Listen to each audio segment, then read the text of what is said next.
नमस्कार साथियों, सब्यसाची के मन से मैं आपका दोस्त अंशुमान बोल रहा हूं। आपने इस मंच को इतना प्यार दिया जिसके कारण अगाध रूप से अनुग्रहित हूं और आप सभी का हृदय की अनंत गहराई से स्वागत करता हूं। जीवन में सीखना हर बार वैसा ही नहीं होता जैसा हम सोचते हैं, चाहते हैं। कई बार तो जीवन कुछ ऐसा दे जाता है जो नदी की एक सतत धारा की भांति निर्बाध रूप से अपनी ही चाल चलता है, जो हम पर कुछ थोपता नहीं मगर हमें उस पर कुछ थोपने की इजाजत भी नहीं देता। जीवन कभी कभी ऐसे मोड़ पर ले जाकर छोड़ता है जहां पर न खुशियां होती हैं न ही गम होता है। पास आकर भी कोई पास नहीं होता और दूर जाकर भी कोई दूर नहीं जा पाता।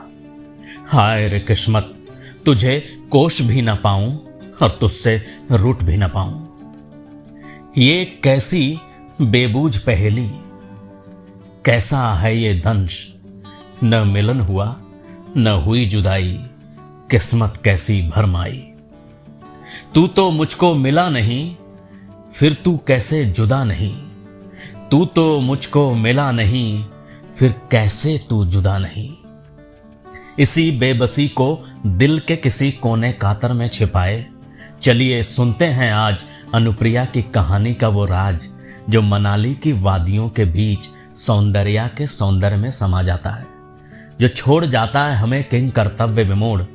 इतना है वो गूढ़, रूढ़ियों के दरमियां जो रूढ़ नहीं, इश्क की राहों में जो मूढ़ नहीं। उस सौंदर्या का क्या कहना, जज्बातों के बीच में भी जो किंग कर्तव्य विमूढ़ नहीं। तो सुनिए आज की कहानी, सौंदर्या का पहला भाग। कहते हैं पहाड़ों में एको पॉइंट्स होते हैं, जहां चीखो तो अपनी ही आवाजें लौट लौट कर बार बार सुनाई देती हैं, मगर कभी कभी किसी और की जिंदगी भी, उसमें आ रही आवाजें भी आपको इस प्रकार पुकारने लगती हैं जैसे कि आपका मन बार बार उसकी ओर खींचा चला जाता हो। वे आवाजें सुंदर तो होती हैं मगर उनके पीछे पहाड़ों की शांति नहीं होती। उनके भीतर शायद सन्नाटों से सनी एक घुप अंधेरी रात होती है, जहां पर सूरज के उगने की सारी संभावना मिट चुकी होती है। एक बार मैं मनाली घूमने गया था। उस रोज सुबह सुबह उठकर होटल की बालकनी में खड़े होकर उन वादियों की रहस्यमयी खूबसूरती का आनंद ले रहा था कि अचानक से मुझे कुछ सुनाई देने लगा। उसका स्वर मानो ऐसा था जैसे पत्तियों के बीच हवा की सरसराहट ने चुपके से कुछ कहना चाहा हो। ये ध्वनियां, ये स्वर कहाँ से आ रहे थे जो एकदम से मेरा मन मोह लेने को आतुर थे। मेरे अंदर उसे जानने की इच्छा जगने लगी और फिर कुछ ही देर बाद वे ध्वनियां आवाजों में तब्दील होने लगी। वो आवाज ऐसी लग रही थी जैसे कि उन पहाड़ों की सौंदर्यपूर्ण वादियां भी उसके राग में, उसके नाद में अपनी सहभागिता सुनिश्चित करने लगी। मेरे हृदय में तीव्र उत्कंठा हुई यह जानने की कि यह आवाज किस कंठ से आ रही है, जिसमें प्रकृति भी अपना पूर्ण योगदान दे रही है। फिर क्या, मैं उस आवाज की तलाश में होटल की बालकनी को छोड़कर तुरंत ही बाहर निकल गया। वो आवाज कहीं आसपास से ही आ रही थी। सुनते सुनते आखिरकार मैं पहुंच ही गया उस जगह पर जहां से वह मधुर आवाज अपना साज छेड़ रही थी। जब वहां देखा तो खुद को और भी प्रकृति के नजदीक पाया। वो नाजुक थी, मोहक थी और उसकी आवाज में एक अलौकिक सांस था। उसकी आंखें ऐसी थीं जिसमें कईयों जहां को ढूंढा जा सके। वो उसका झुकना, मुड़ना, मुस्काना, हर बात जैसे उसकी मेरे दिल में जगह बनाती चली जा रही थी। वो गा रही थी हाथ में एक सितार लिए, मानो जैसे साक्षात सरस्वती माँ का प्रतिबिंब हो। और एक बड़े हॉल में लोग उसे सुन रहे थे और मैं बाहर से ही उसे निहारे जा रहा था। उस वक्त मेरी जिंदगी एक अनूठे और नए अनुभव को अपने भीतर समेट रही थी। गाने की समाप्ति पर लोग उसके पास कुछ रुपए रख रहे थे। उस समय मुझे उसके करीब जाने का बहाना मिल गया तो मैं गया, मगर दिल के किसी कोने कातर में थोड़ा संकोच भी था। इसलिए जब सब चले गए तब मैं वो अंतिम व्यक्ति बना जो उसे करीब से देख सकता था, बहुत करीब से। जब तक मैं उसके बहुत नजदीक पहुंचता सब लोग वहां से विदा हो चुके थे। उस तक पहुंचने के बाद उस हॉल में सिर्फ मैं था और वो थी। मुझे अपने सामने अचानक देखकर उसने मुझसे पूछा, आप कौन हैं? क्योंकि मैं उसे कुछ पैसे नहीं दे रहा था जो और लोग उसे दे रहे थे। मैं तो उसे बस अपनी टकटकी निगाहों से देखे चले जा रहा था। मैं संकोच से भरा था। इसके पहले कि कुछ और कह पाता उसने ही मुझसे पूछा कि लगता है नए आए हैं इस शहर में। मैं मन ही मन उससे कितनी बातें किए जा रहा था, मगर उसके सामने आते ही मेरे भीतर विचारों की बहती नदी अचानक से ठहर गई।